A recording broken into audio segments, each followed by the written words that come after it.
खुलुमबाय। गोजोन फुंबिलिनि गासैबो बड'लेण्ड बुब्लिनि अनसायगिरिफोरखौ बरायग्रोबाय।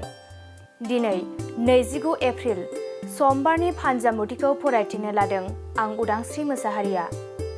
फानजामुथिनि गिबियाव दं मेष राशि।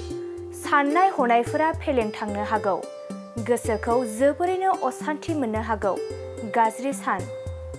बृष राशि। नखराव गोजोन गैयै थासारि सोमजिनो हागौ। गोबां दुखु दाहाजोंनो साना बारलांनो हागौ। गाज्रि सान। मिथुन राशि। बेफार फालांगि खालामोब्ला मुलाम्फा जागोन। रां रुफा आरजिनो हागोन। मोजां सान। कर्कट राशि। थांखिफोरा जाफुंसारनो हागौ। नखराव सान्थि फैगोन। साना गाहामैनो बारलांनो हागौ। सिंह राशि। देहायाव सानाय सुनाय सोमजिनो हागौ।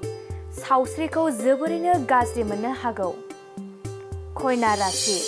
नोंथांनि जौगानायखौ नुनानै सुथुरा हिंसा जानो हागौ। सांग्रां जाना थानाया गाहाम जागोन।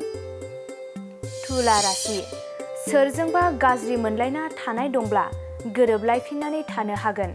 मोजां सान। वृश्चिक राशि। माबा मोनसे गाज्रि हाबा मावनानै साजा मोननो गिनो हागौ। दाबसे जायगायाव थाथेरनो हायै जागोन। धनु राशि। जेबो खामानि मावनो गोसो जानाय नङा।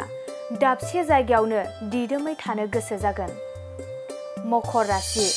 मावनो लानाय खामानिया जाफुंनाय नङा। गोसोखौ जोबोरैनो गाज्रि मोननो हागौ। कुम्भ राशि। गोदान रादाय खानो हागोन। साननायफोरा जाफुंगोन। गोथार सान। मीन राशि। नखराव जेंना सोमजिनो हागौ। गिदिर फुजा होनांनो हागौ। साना जेथो गोनां जागोन। दिनै सानसेनि राशि फरायथिनायाबो एसेनोसै। आसा खालामो नोंथांनि दिनैनि साना मोजाङै मोजां थांगोन। बेखौ बड'लेण्ड बुब्लि नखरनिफ्राय मिजिंथिबाय।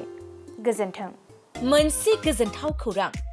नोंथाङा नोंथांनि न'खौ समायना रमायना जोंख्लाब माख्लाब खालामनो गोसो दं नामा?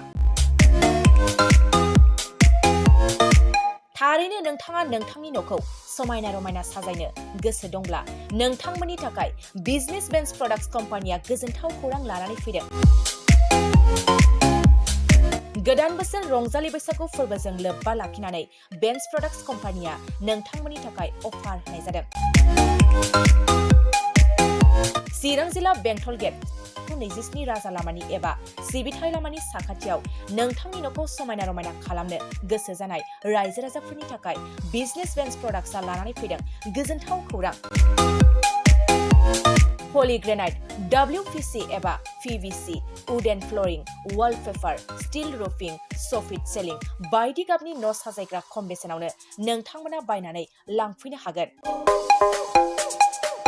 बेनि अनगायैबो नोंथाङा गोबां बाथ्रा मिथिनो थाखाय नैबे 8474015053 जानबुं नम्बरनि गेजेरजों नोंथाङा फन खालामनानै मिथिनो हागोन।